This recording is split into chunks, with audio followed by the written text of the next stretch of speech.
In part 1 of our look at Star Trek, we looked at how the show came together and its cast of iconic characters. In this video, we'll continue our review of the show that became a phenomenon, then a franchise, and after that we have to start inventing words like kerapomanetic, fungringable, and genocritically grabenial. Star Trek.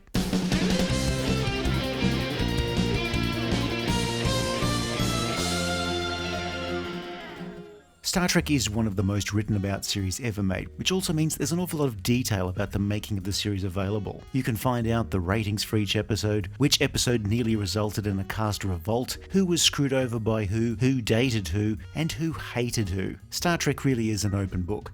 Don't tell me you've got a feeling. Don't be insulting, Doctor. There's a lot of research in these reviews, and yes, I do try to get my facts right, even if my strike rate is sometimes on par with a short-sighted comet.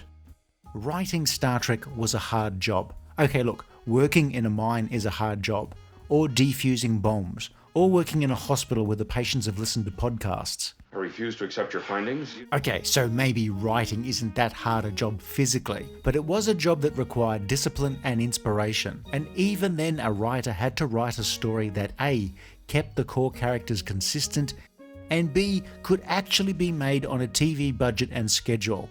Many published science fiction writers were invited to pitch ideas for the show, something Gene Roddenberry encouraged, since it gave the show a sense of legitimacy, unlike my third, sixth, and 14th sons. Some of the names who'd eventually work on the show were Robert Bloch, writer of Psycho, George Clayton Johnson, who'd later co-write Logan's Run, and Richard Matheson, who wrote I Am Legend. Prior to Star Trek, science fiction on American television had consisted of repackaged serials, ultra-low-budget kid shows, or anthology shows.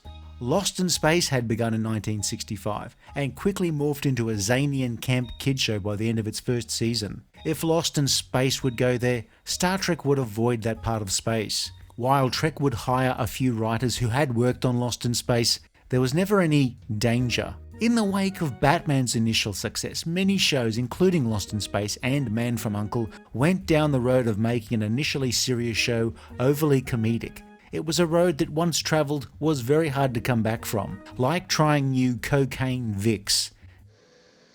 Did you inhale the gas, Scotty? Aye, deeply.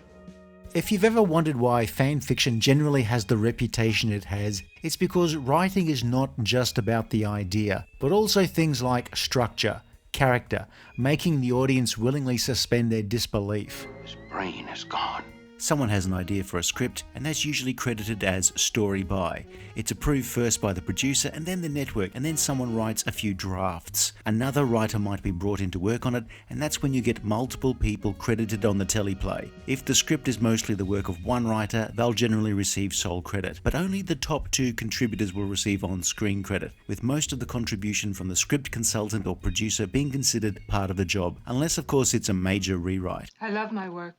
Star Trek was a show where scripts would become intimately acquainted with more typewriters than visiting the typewriter museum in Tom Hanks' garage. So writing a Star Trek that actually got made was 10% ideas, 70% discipline, 40% structure, 60% timing, 49% luck, and minus 178% mathematics, give or take 20% with a 15% margin of error. Star Trek was a difficult format to get right and really needed consistent vision to hold it together, whether it was Roddenberry or the producer holding the reins for him. Gene Roddenberry in particular recognized the value of having your contributions credited on screen. It is mine. He even added lyrics to the instrumental theme tune. Star Trek, Star Trek, Star Trek, Star Trek. Stop! Don't you care what they'll do to us? Years later, as Star Trek became more than a TV show that ran for 3 seasons, Roddenberry's contribution would often overshadow that made by others, either accidentally or deliberately. Star Trek was Gene Roddenberry's baby. Of course, he did have a lot of help along the way. By golly, Jim, I'm beginning to think I can cure a rainy day. When Star Trek began, one of the people already on staff was Dorothy Fontana, who, despite having already sold several TV scripts, was at the time still working as Gene Roddenberry's secretary. She'd rewritten an episode from a story outlined by Gene Roddenberry, the episode Charlie X. which impressed everyone, and pretty soon Roddenberry gave her her own episode, Tomorrow is Yesterday, which also turned out well. Well, the truth is, I'm a little green man from Alpha Centauri, a beautiful place, you ought to see it. Pretty soon, Fontana became the show's script consultant, basically an assistant script editor, and during her time with the show, contributed some highly regarded episodes as DC Fontana. Fontana was the writer who, more than anyone else, would define Spock and his place in Vulcan culture. My mother was a teacher. My father, an ambassador. Your father was a computer, like his son. The first season began with Roddenberry himself acting as the series' writing producer, but the workload was phenomenal. Trek was just not a show where you could film the first draft of an episode. As executive producer, Roddenberry would hand over the day-to-day producer role first to Gene Coon, who came on board midway through the first season. Gene Coon was the producer that would leave a huge positive imprint on the show, refining the series in a way that other producers wouldn't. Not only was he a fast, reliable writer contributing quality episodes, but it was also his role as a rewriter of other writers' scripts where he had made a massive contribution. Gene Coon created the Klingons, fixed a lot of the nomenclature for the series, including naming the United Federation of Planets. I am Captain James T. Kirk of the Starship Enterprise, representing the United Federation of Planets. He's also credited with the Prime Directive and made the characters seem to fit together as a believable unit. Gene Coon also brought a much-needed sense of humour to the show, with the second season's greatest episodes generally being the more comedic shows. You got all that, Scotty? Episodes like I'm Mud, A Piece of the Action, and of course, The Trouble with Tribbles. He wrote fine episodes on his own like Devil in the Dark, and rewrote other writers' early drafts into shows like Space Seed, where he refined a genetically engineered supervillain originally called Erickson into Khan Noonien Singh. You are quite honestly inferior. Gene Coon vacated the producer's chair midway through the second season, partly because he was burned out on Trek's brutal production schedule. However, with Gene Coon's departure, the show lost its comedic edge. In a few years, the Iosians made a man a piece of our action. Gene Roddenberry hated the comedy, feeling that Kirk had become too chummy with his crew and that some episodes had bordered on the silly side, like a poodle that's been nipping at the cooking sherry. Gene Roddenberry wanted Star Trek to be taken as a serious drama and did not want his show to become a sitcom best known for comedy bits like the classic Scotty Spock bit, You Missed a Spot. Mr. Scott, I believe you missed a spot. Nay, laddie, you're Mr. Spock. You are mistaken, Mr. Scott. You missed a spot. Nay, laddie, you're Mr. Spock. Replacing Gene Coon as producer was John Meredyth Lucas, who, despite not having Gene Coon's sense of humour, still managed to produce a number of good to very good stories throughout the latter half of the show's second season. Lucas was also the only person on the original series to write, produce, and direct episodes. You realize that the aim will, of course, be very crude. I don't care if you hit the broadside of a barn. Just hurry, please. Captain. In the third season, for reasons we'll talk about later, Gene Roddenberry tapped Fred Freiberger to oversee the writing as producer, while the Great Bird worked on scripts for future projects. Where are you going? I don't know. I don't want to go, but I can't help myself. Fred Freiberger's sensibilities and that of his script consultant Arthur H. Singer were more of the get-it-done type, where they could hopefully make Paramount's accountants happier. Easier said than done. Speculation. None, Captain. Insufficient data. The humour was almost completely gone, and the captain's relationship with the crew more formal, both changes being directives of Gene Roddenberry. Thank you, Science Officer. Freiberger, who'd spent part of World War II in a German POW camp, would face an even bigger test: science fiction fans. We come in friendship. Then learn what it means to be our enemy. Freiberger would become known as the original series' biggest villain, which is overstating it somewhat, like how I tell people I'm really 7'9", but I'm just slouching. Is that all you have to offer? Lucille Ball had sold Desilu Studios to Paramount midway through the second season. After the takeover was complete, Star Trek had gone from one of Desilu's important shows to just one of a number of productions Paramount was producing at the time. He sure talks gloomy. The studio did not want to lose more money than it had to on Star Trek. You are a disembodied brain, Fascinating. Most of Star Trek's third season stories had been kicked off by Roddenberry, but you can see a marked drop in quality the further the season progressed. Freiberger was an experienced pro, and according to some sources had been in the running to produce the series during the first year. He had several things to accomplish: get the show done, get it done on budget, increase the ratings, and try and keep everyone happy. Well, good luck, Fred. It was considered by many in the industry at the time that women generally did not respond to science fiction. The female of your kind. Your words say nothing. So one way to increase ratings would be to appeal more to women. Freiberger hired more female writers and also added more romantic storylines.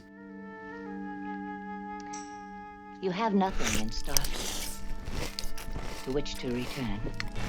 Kirk would fall in love a lot. And by falling in love, we're not talking about an implied visit to the captain's quarters for a private tour. Spock would fall in love, McCoy would fall in love, Scotty fell in love, and Chekov was embarrassed by his ex. Of course, Freiberger describing Star Trek as tits in space was probably not the most diplomatic way of doing so. But it does explain some of what they've done. Freiberger would become known by genre fans as a show killer, working on the final seasons of Star Trek, Space 1999, and The $6 Million Man. How many others have you done this to? Throughout the show's run, writers would feel aggrieved at the way their stories had been rewritten for the screen. Sometimes writers would insist a pseudonym be used, as a form of protest, but one that did not affect residuals. Writer Harlan Ellison, incensed with Coon, Fontana and Roddenberry's tinkering of his script, considered using the pen name Cordwainer Bird for his one script produced by the series. I see you've noticed the ears. They're actually easy to explain. City on the Edge of Forever is considered Star Trek's best episode, but it's not what Ellison had originally written. Similarly, Michael Richards was not in fact Kramer, but a pen name used by DC Fontana when she was unhappy with how her scripts were rewritten after she'd left the show. Star Trek had scripts vetted by research company DeForest for scientific and historical accuracy. In the days before the internet, you hired smart people who read books. In the age of the internet, you have dumb asses who watch too much television. Am I seeing things? Not unless I am too. Captain, that thing's a giant hand.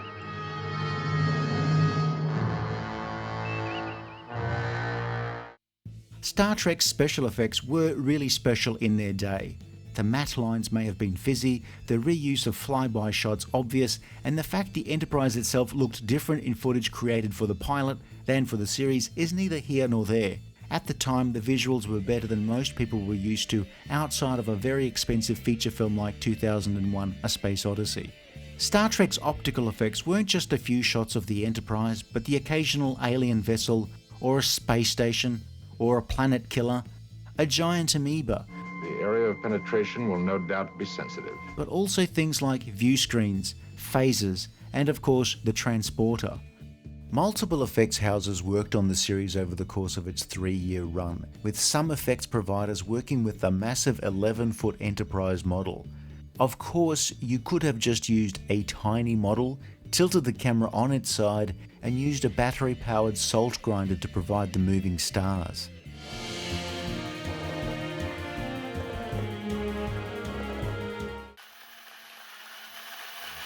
Matt Jeffries' design of the Enterprise quickly spawned a plastic kit from AMT as one of the first proper pieces of merchandise for the show, and it was a model that quickly became a bestseller, even making appearances in the show. AMT also did a deal with the producers where they would pay for and build a full-size shuttle in return for the rights to market a model kit. They later did something similar for the Klingon vessel, constructing the model used in effect sequences. Stand by to beam up landing party. Most of the time the crew would beam down to a planet using the transporter. It was cheaper than having to film the Enterprise landing on a planet, and the show couldn't originally afford to use the shuttlecraft. The transporter wasn't perfect, and it did screw up from time to time. One time transporting the crew into a parallel universe, and another time it split Kirk into two, a good Kirk and an evil, overacting Kirk. Transporter accidents would later be used to good and not so good effect in later Trek series, creating multiple Rikers, multiple Boimlers, and also at one point combining two annoying Voyager crew members into one less annoying one. who was then callously murdered by Captain Janeway. The transporters were a brilliant solution to a practical problem. Transporters are a fictional invention. Or are they? I mean, you don't really think the Property Brothers are actual brothers, do you? Energizing. Other common visual effects were the colourful phasers. Okay, so the cast would stand still when firing to make it easier for the animators to do their work, but they were cool. They had a stun setting, or they had a kill setting, where people just vanished, part of which was due to network standards and practices not wanting people grimacing in death or screaming. Of course, as good as the effects were at the time, decades later, the effects seemed to be pretty ratty looking, which is why the versions you might see now on a disc or a streaming service have updated CG effects for the Enterprise exterior shots in space. It should be on our screens by now. Some versions of the show on disc do have the option to see the original effects. Of course, the irony is that these CG effects have also become a little dated, like a Bronze Age arrowhead that's seen its carbon isotopes compared more times than it would have liked. You can't do tricks like that without energy. Another unsung hero of Trek's production was associate and later co-producer Robert H. Justman. He was the man tasked with physically getting the show made, and it's his determination to make the best show possible for all the time and money that gave us a show that's as good as it is. I am in command of this vessel, and we shall continue on our present course, unless it is your intention to declare a mutiny. Being a show from the future, many props had to be created from scratch. The Enterprise communicator, complete with its unique chirps, influenced early cell phone design. The small Phaser Type 1 looked like a garage door opener, but could slot into the more powerful Phaser Type 2, which will also open up the garage door, but will leave you footing the bill if you want it closed again. There were the handheld scanning devices, the tricorders, used by landing parties to analyse the environment. There was McCoy's medical tricorder and his handheld scanner. The crew had desktop terminals, voice-activated computers, and turbolifts. And they also carried little blocks of wood which were meant to be data storage devices, but in a pinch you could always use them to get a barbecue started. In the 1960s, you couldn't just order up a phaser from the Sears catalogue, and you probably can't do it now either. So these props made by prop maker Wah Chang all look the business. The fact that mobile phones we have now are in some ways more capable than the communicator and tricorder combined is neither here nor there. Phaser functionality for cell phones is stuck in development hell due to safety concerns and retention issues among QA staff. The sets also needed embellishment to sell the futuristic look. Any interesting shape was used, much of it discarded packaging material looted from dumpsters around the studio. It was painted and stuck to the wall. It had to look futuristic, man, and for the most part it does. However, I still can't fully explain the Doctor's karaoke mic, unless he wants to sing Dem Bones. Compare Star Trek's visuals to other series of the day and you'll notice Star Trek has far more atmospheric lighting. Most TV shows had really flat, bright lighting, which the TV station engineers loved and made shooting much faster, but you ended up with a look as interesting as a book called The Joy of Beige. The look of Star Trek was defined by director of photography Jerry Finnerman, who shot the majority of series episodes. Walls were bathed in different coloured lights, shadows were visible, and there was actual contrast in the image. For the Standing Planet set, the colourful skies were created by studio lights covered in different coloured gels, meaning the same planet could easily be rendered into a different alien world each week. Please, Spock, do me a favor, and don't say it's fascinating. No. But it is interesting. Mr. Spock's ears were both a curse and a blessing. They were, relatively speaking, an easy way to make Spock slightly alien-looking on a weekly basis. Of course, Nimoy had to wear the haircut of an 8-year-old choir boy for 3 years and have half of his eyebrows shaved off. Plus he had to spend hours every day in the makeup chair having his ears applied. Though there's no recorded reason why Nimoy had to have a fake dragon tattoo airbrushed onto his chest every day. It took several attempts at getting the ears right before makeup designer Fred Phillips found the right process and sequence of ear production. Spock also had unique skin colouring, which caused issues early on with the film laboratory trying to recolour the film so that Spock's skin tone matched the other actors. I, too, felt a brief surge of racial bigotry. Most distasteful. Star Trek is also known for its sound effects created by Douglas Grinstaff, Joseph Sorokin and others. Some sounds already existed, such as the photon torpedo firing sounds being repurposed from the film War of the Worlds.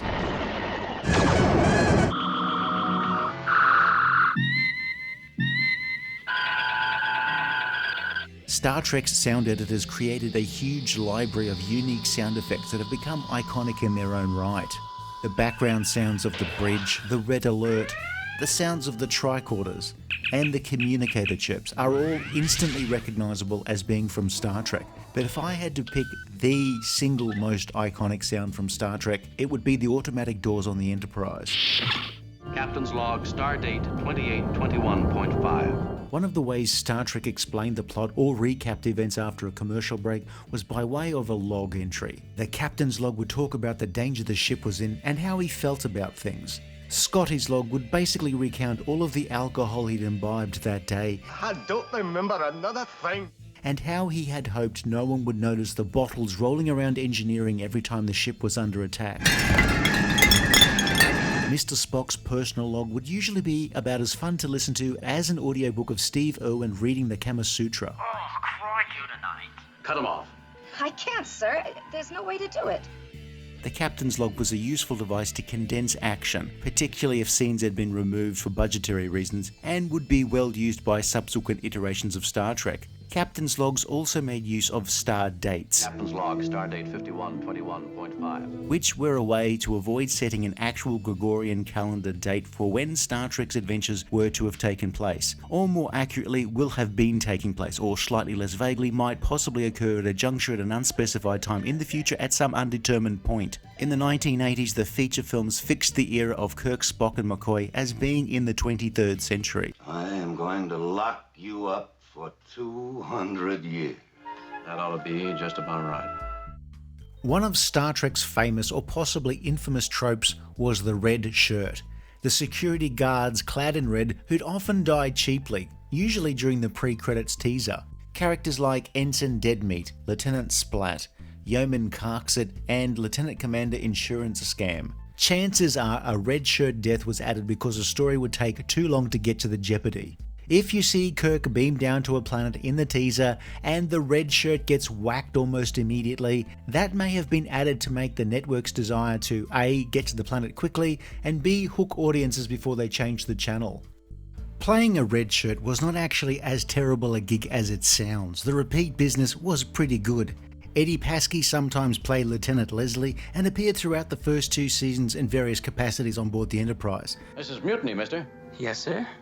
It is. Bill Blackburn was usually on set as a lighting stand-in and often appeared on screen in various roles, filling in on the bridge at various stations, or as an alien here and there, or when a store mannequin had a better agent. John Winston was not an extra or a lighting stand-in, but an actor who would appear in many episodes as Mr. Kyle whenever they needed to say more than a few lines. Is that a uniform of some kind? This little thing. Something I slipped on. When Star Trek became a series, the rather drab and loose-fitting uniforms for the first 2 pilots were ditched in favour of the now familiar gold, blue and red velour shirts. The female Starfleet uniforms originally started out as being pretty much the same as the male officers, but were changed to miniskirts for the series. Is that a girl? That's a girl. Though calling them skirts is probably generous, unlike the amount of fabric used in their creation in another example of studio cost-cutting. Costume designer William Ware Theiss was known for something called a Theiss titillation theory, basically sticking as little fabric on his guest artists as possible. His creations were feats of engineering. Never once was the crew blinded by oncoming headlights. And perhaps that's where man's essential courage comes from. Copious amounts of skin on show was acceptable, yet navels were not. The hint of a woman's belly button on prime time would apparently have shocked viewers. It seems NBC thought people showered wearing opaque vests covering their abdomen. One man was taking a shower, fully clothed. Costumes were nearly always designed to make sure women's belly buttons were covered no matter what. Of course, the no-hole patrol seems to have selective blindness when you consider how many navels actually made it through the extensive belly button vetting process that each episode was subject to. There's no word if the Coalition for the Acceptance of TV Belly Buttons would begin campaigning for the acceptance of butt crack. Dr. McCoy would have a short sleeve shirt for working in sickbay, and the captain would have a green tunic for whatever reason. Gene Roddenberry wanted no visible zips or buttons on these uniforms, nor did he want to see shirts bunching up. However, they would slowly shrink over time, while at the same time William Shatner's hectic work schedule often meant his girth would expand slightly by mid-season. It's dietary salad, sir. Dr. McCoy ordered your diet card changed. I thought you knew. Your weight was up a couple of pounds, remember? Shatner himself would often work to rectify this, but he received a slimming wraparound tunic during the second season. I'm not criticising in any way, and it's totally not a girdle. For some reason, unlike everyone else, Kirk's shirt seems to have been made from wet tissue paper, as it easily tears. Sometimes they didn't even bother with the shirt, and went straight to bare-chested Kirk showing off his phaser banks set to kill. The third season saw new uniforms now made in wrinkle-free polyester, which on screen looks like they're wearing coloured wetsuits. William Ware Theiss's other, less often mentioned theory, the shirtless Shatner syndrome, made absolutely no allowance for the star's mid-season bulge. You said I was in perfect condition. Most TV series have music, but for most people it washes over them like the intense narcolepsy experienced after watching any program starring Kevin James and his insanely hot wife. Star Trek's theme tune was written by Alexander Courage for the first pilot, and he also scored a few episodes and provided a library of cues used throughout the series. It's a rousing theme tune, and unlike anything usually created for science fiction movies or television at the time. The use of a soprano on some versions of the theme tune became iconic in its own right. The soprano had a better union and would be eligible for royalties. You want to make a deal? Which is why many episodes don't feature the vocal performance. Star Trek's incidental music was also memorable. Not every episode had a custom score, usually just the first 8 or so episodes of a season, with those tracks reused in other episodes. Trek's incidental music is also iconic, and maybe that's just because I've seen it a million times, but everyone knows the music from The Corbomite Maneuver, or The Doomsday Machine, and of course, Amok Time.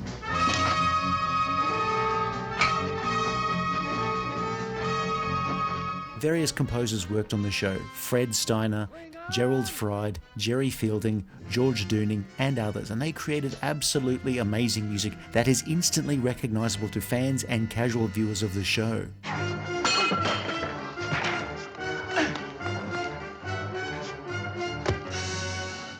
Of course, you can make your own Starship Enterprise, so go to the cupboard where you've stashed your Nintendo Wii. Get the console, the nunchuck, and 2 Wii remotes, and glue them together, and voila, you've got yourself an Enterprise.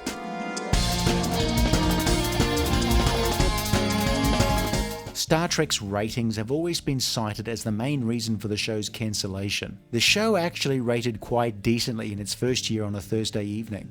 On Star Trek: A Bottle Show was an episode taking place completely on board the Enterprise using existing sets. In the world of television, a bubble show is a show whose ratings aren't enough to guarantee a renewal, but not bad enough for instant cancellation. During the first season, the prospect of renewal was iffier than the time you thought you were drinking a lime cocktail, but was in fact a sample of swamp water that's to be sent to a lab for analysis to determine the source of the town's mass diarrhea outbreak. At the time, there was a relatively casual campaign to nudge NBC towards renewing the show.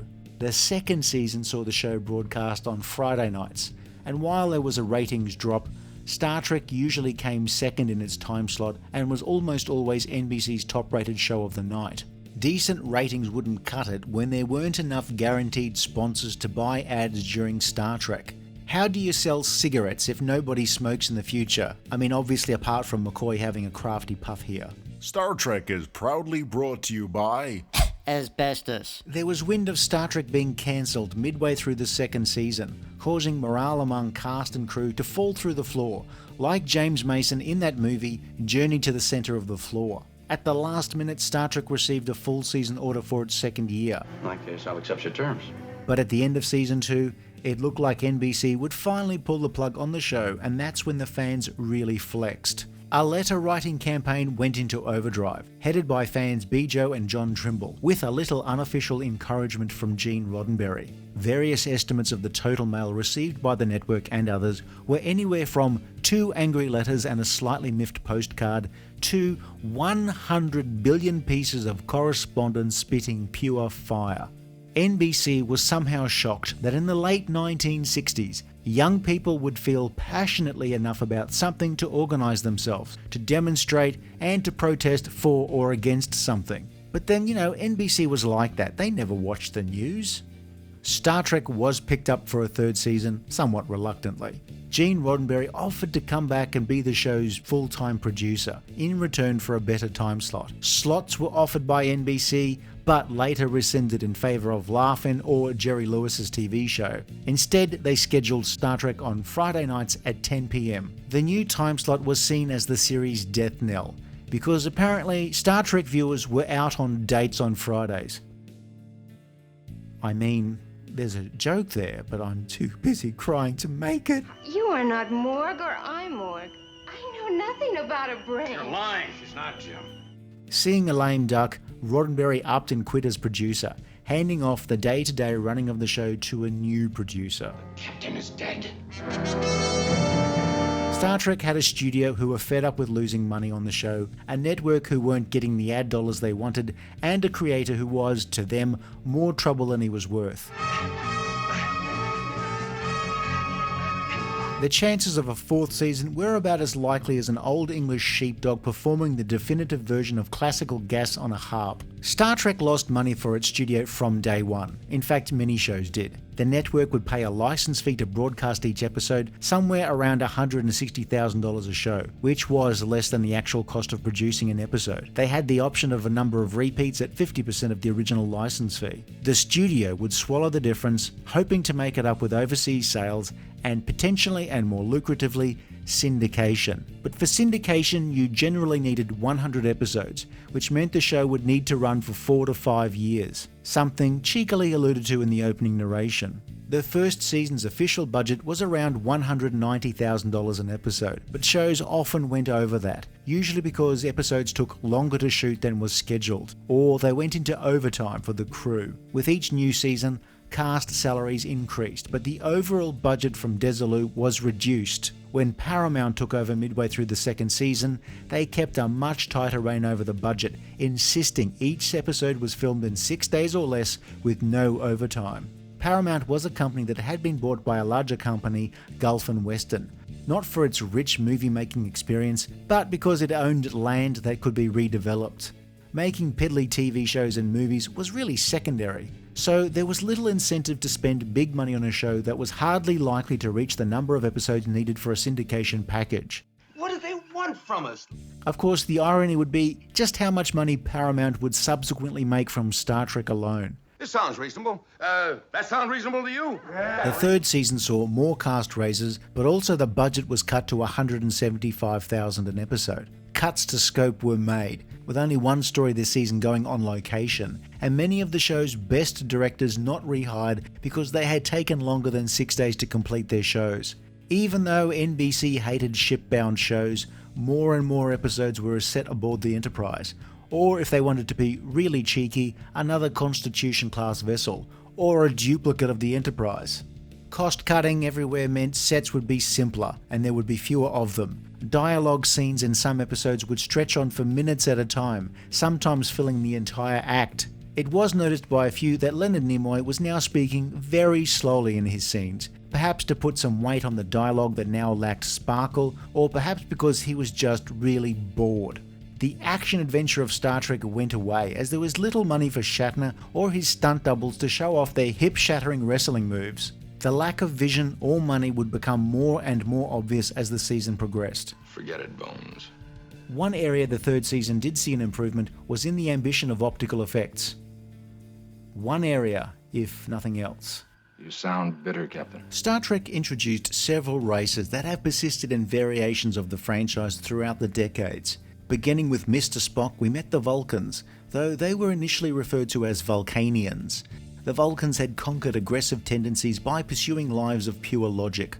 On Earth, we would call these people arsehole sociopaths, though Vulcans wouldn't be trying to sell nutritional supplements or steroids on their podcasts. Vulcans have a unique form of direct honesty and a massive superiority complex that means they couldn't possibly come to your dinner party on the 15th since you're a lousy cook who waters down the drinks and serves food bought in bulk from Costco. The Romulans were originally a militant offshoot of the Vulcans. The Romulans have a deadly first strike weapon, the Bird of Prey vessel, that comes complete with a cloaking device that makes them invisible, which is why you never go to lunch with a Romulan unless you want to get stuck with the Czech. The Romulans also won't come to your party on the 15th since they were probably going to invade on the 14th. The Klingons proved to be the series' most popular villains. Initially they were swarthy, bearded types with a militaristic society pitched somewhere between ancient Mongolian horsemen and Cold War depictions of Soviets. Of course, these Klingons look a lot simpler than later versions of Klingons, whose makeup looks like they just stood in front of an exploding oven before heading to the set. There's no real point in inviting Klingons to your party on the 15th since they'll just gatecrash it anyway. The blue-skinned Andorians and pig-faced Tellarites show the range of peoples within the Federation. And there are the Green Orion women sexing up the place whenever they show up. And of course, the Gorn. The Gorn made an impression on everyone when Kirk fought him one-on-one, mano a mano. Inviting Gorn to your barbecue was actually a good idea since they only eat bugs and you would save a fortune on citronella. 2 flashes mean no. Star Trek merchandise came onto the market pretty quickly, though a lot of toys were existing toys repackaged. AMT had pursued a license to market model kits based on the show before it debuted. Does that clarify the situation? No, it doesn't, Mr. Spock. A cancelled television show generally didn't elicit much enthusiasm from toy makers. When Star Trek fans began to organise in the 1970s, the demand for merchandise increased. At first, a lot of it was made by fans to sell at conventions or via mail order. By the mid-70s, toys were back on the agenda, with Mego releasing its popular line of Star Trek figures, though these ones here are recent reissues. I must say I like the styling. As the franchise's popularity waxed and waned, so did the market for Star Trek toys, figures, books and other paraphernalia. Star Trek merchandise is big business. I collected a lot of the Playmates figures in the 90s, and well, who doesn't love a Khan Funko Pop? I could order this. Over the decades, several common myths have become entrenched in the minds of some, and these are myths that we'd like to clarify. Of course, no one ever actually said the words "Beam me up, Scotty" in that form. It's Mr. Spock, not Dr. Spock, who was a doctor who wrote a child-rearing book used by parents in the 60s and 70s. Trelane, the Squire of Gothos, was not played by Liberace, but by William Campbell, who also played a Klingon, but was also not the William Campbell who played the Rocketeer. Gene Roddenberry was an actual human male, not really a large bird. Leonard Nimoy is not the Mirror Universe version of Leonard McCoy. Enterprise does rent out shuttles, but if you were going to Starbase 7 and weren't going to be returning to the Enterprise, there is a bullshit restocking fee. Star Trek had more or less already had its first syndication deals in place before the series had been cancelled in early 1969. I guess we weren't sufficiently entertaining. Later that year, the episodes were packaged for sale for syndication. Television station owners, whether it was one station or a group of them, could buy Star Trek and show it at any time. Or if they were a network affiliate, show Star Trek out of primetime hours. Some stations stripped the show 5 nights a week in an early evening slot, and people watched the shows, and they watched them again, and then more people discovered the shows and then watched them again and again. And pretty soon, Star Trek, despite being only a mildly successful show on network television, was now a hit in syndication. So much so that talks of reviving Star Trek in various forms began in the early 70s. Today, the amount of money paid for syndication or streaming rights to a popular series would make your eyes water, like the time somebody switched your contact lens solution with Tabasco sauce. Star Trek would run and run. When stations ran out of episodes, they showed the episodes again. People weren't getting bored and wanted to see the episodes over and over. Small fan-run conventions and events sprung up in the early 70s, with organisers underestimating the demand for such an event. The cons got bigger and bigger, attracting bigger and better guests. Even the main cast got in on the act. There was money, a lot of money to be made at conventions, for organisers, merchandise dealers, actors, and people associated with the series. Star Trek fans had split from generic science fiction fans and gained the nickname Trekkies, partly affectionately, but also, let's be honest, mostly mockingly. Very possibly. Some fans would later prefer the term Trekkers, but either way, these guys just really loved Star Trek. I've suggested various alternatives: Trekmates, Czechoslovakians, and finally, and I agree it's not my best work, people who really like Star Trek a lot. Most illogical. When Star Trek ended, the cast mostly went on to other acting work. Nimoy joined Mission Impossible for 2 seasons as Paris, the Master of Disguise, who, in a clip that will never ever get old, wasn't necessarily the master of accents. Come off it, mate. Not very likely, huh? But I could bring it around this Arvo. Nimoy would do acclaimed work on stage and, of course, in between performances, would record links and voiceovers for the spooky documentary series In Search Of. William Shatner found that he was no longer the up-and-coming star, and with his tremendous work ethic, took on everything coming his way. He did a lot of guest shots in low-budget movies, lots of advertising work, and was cast in a short-lived series in the mid-70s. You could spot various others in small roles, but in terms of getting more acting work, Star Trek had proved more of a hindrance than a help. An economic upheaval. DeForest Kelley made one movie and more or less retired apart from Star Trek-related projects. Which happens to be my point. The thing won't die. Gene Roddenberry, who'd mostly checked out of Star Trek during the last season, was still trying to launch new shows. His reputation for being difficult to work with had stuck around like a bad smell, though he had also found a new life as a public speaker, delivering lectures on the college circuit. Lectures which increased the reputation of Star Trek beyond that of a TV series. Star Trek represented an optimistic view of the future, with people of all colours working together in harmony. Still got a ways to go on that one. The television industry had taken notice of Star Trek's popularity, but figured it was just an embarrassing phase they were going through, like that period in your life when you watched an episode of Wings all the way through. Animation studio Filmation produced 22 episodes of an animated Saturday morning Star Trek series. Most of the cast returned to voice their characters, well, after Leonard Nimoy insisted they return, and several scripts were written by original series writers. It may look like a standard cartoon, but these shows will surprise you for their depth. Paramount set Roddenberry to work on a low-budget Star Trek reunion movie, which was stuck in development hell. But Star Trek was still selling well in syndication. More companies were licensing the property for merchandise, and Paramount felt they were leaving money on the table, which is basically a nice way of describing extreme greed without feeling dirty. Also, Paramount, in their desire to not leave money on the table, decided to launch a 4th TV network in the late 70s, with a new Star Trek series as its anchor. Star Trek Phase 2 would continue the adventures of the Enterprise with the original cast sans Spock, which sounds like a really groovy font, but it really just meant Nimoy didn't want any more of this Star Trek shit in his life. By this time, he'd already written a memoir entitled I Am Not Spock. Meanwhile, fans got together and wrote a book. Oh really? I didn't say that exactly. Paramount scuttled plans for their network, but not keen to leave money on the table, they looked at the success of Star Wars and then Close Encounters of the Third Kind and asked themselves, what do we got? Star Trek Phase 2 was then retooled into a feature film, but like my whereabouts between 8 and 11 PM on the night of the 25th, that's a story for another day. I would say that was a logical assumption, Captain. In 1987, a new first-run syndication Star Trek series debuted. Star Trek The Next Generation was set roughly 100 years after the original series and would feature an all-new cast. Initially, at least, there were a number of behind-the-scenes people returning. Gene Roddenberry, Robert Justman, Dorothy Fontana, David Gerrold, William Ware Theiss, and more.